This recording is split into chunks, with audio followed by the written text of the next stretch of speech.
Oh, yeah, it looks like this guy wants a ride. Oh, I know that guy.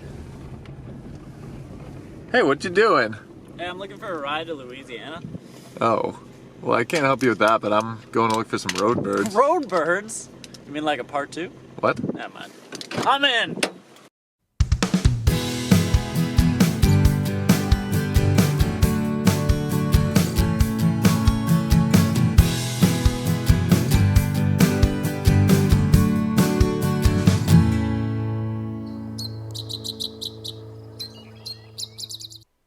We're back on the wintry Wisconsin roads looking for birds. A few years ago, we made a video about our road birding adventures in Waukesha County. Now we're in Ozaukee County, looking to see what we can find. We're heading to Ozaukee County to go to one of the most popular destinations right now to find birds along the side of the road, which is 6 Mile Road. And they put manure out in the farm fields, and there have been some interesting species that have been reported there. So we're going to see what we can find. I think that our biggest ones we're looking for are probably some of the sparrows and then some meadowlarks that we're seeing there. During winter, plows clear the snow away from the sides of the road, revealing an open area for ground foraging birds to feed. As a result, many different species can be found along roadsides and in plowed fields. These species include horned larks, Lapland longspurs, snow buntings, meadowlarks, and a variety of sparrows. When you're looking for road birds, you gotta make sure the window's clean. Way more important than... Oh, wow, yeah. I told you. How was all that on the inside? I don't know. What have you been doing in here? After cleaning off the windshield for optimal viewing, we started scanning the fields as we arrived at 6 Mile Road. 6 Mile Road. That's our target road. The hottest birding destination there is. So what's the best method, would you say, to go about doing this, Derek? I would say, so I already saw some birds just on the left. Creeping up until we see them and then pulling over and then taking a look, I would say. Yep. There's some on the left. See that right there? Oh, yeah. See those two?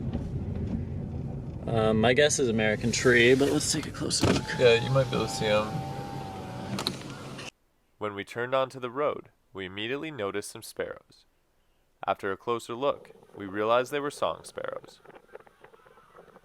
The song sparrow is one of the most commonly encountered sparrow species in North America.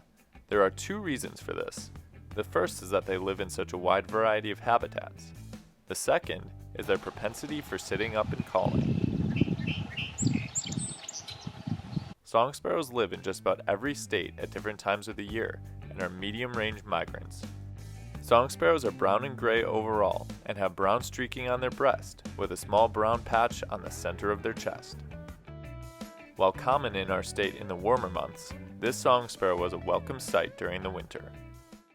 Found some song sparrows, which is a new year bird for us. So It's a good find. They're everywhere during most of the year. Streaked stomach. Sometimes they have a spot on the chest. Some Canada's taken off. There's a lot of Canada geese out there. Farther down, we encountered our first larger flock of birds. The group turned out to be entirely horned larks, one of the most common species seen in the fields and along the roads in winter. Horned larks are the only native lark species in all of North America. They are brown with black face masks. Males have bright yellow on their face and feathers on their head that look like horns.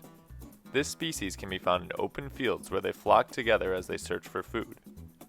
Horned larks are usually one of the first birds we find when checking roadsides and fields in winter. As we drove on, we arrived at a section of road with shrubs and taller grasses. Here we had the most luck, finding many dark-eyed juncos and a somewhat unexpected sparrow species. We had one Savannah sparrow. It flew off into the shrubbery and then flew back onto the road. It was very secretive. It was kind of like hunkered down in the grass, kind of just like moving around all the stalks. The Savannah sparrow is a widespread bird of grasslands. They inhabit the northern United States in summer and typically migrate south to spend the colder months. A few of them stay behind each winter and become uncommon year-round residents. Savannah sparrows can be identified by their striped breast, brown back, and relatively small bill. However, The best way to tell them apart is their yellow eye stripe that other similarly colored sparrows lack.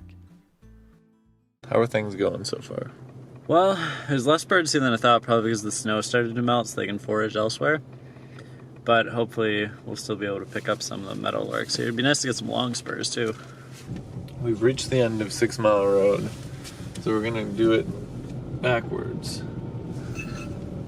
We'll give it one more pass and see if we can pick anything out that we missed the first time. On our way back, we did manage to locate one more flock of birds that we hadn't seen yet.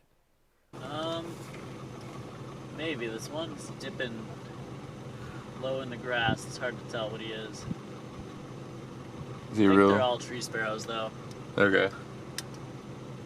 Each winter, American tree sparrows make their way down from Canada and Alaska and take up residence in the lower 48 states. This species frequents backyard bird feeders and fields where they find their favorite winter food, seeds.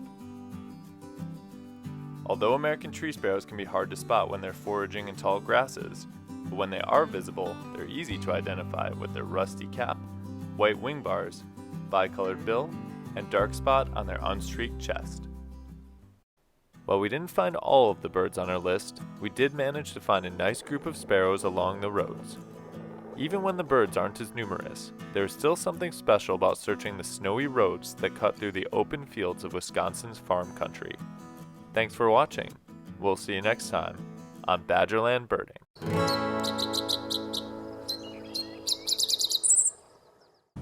Just put my seatbelt on. You gotta put your seatbelt on Safety when you're road first birding. when road birding. What? Road birds! Road birds!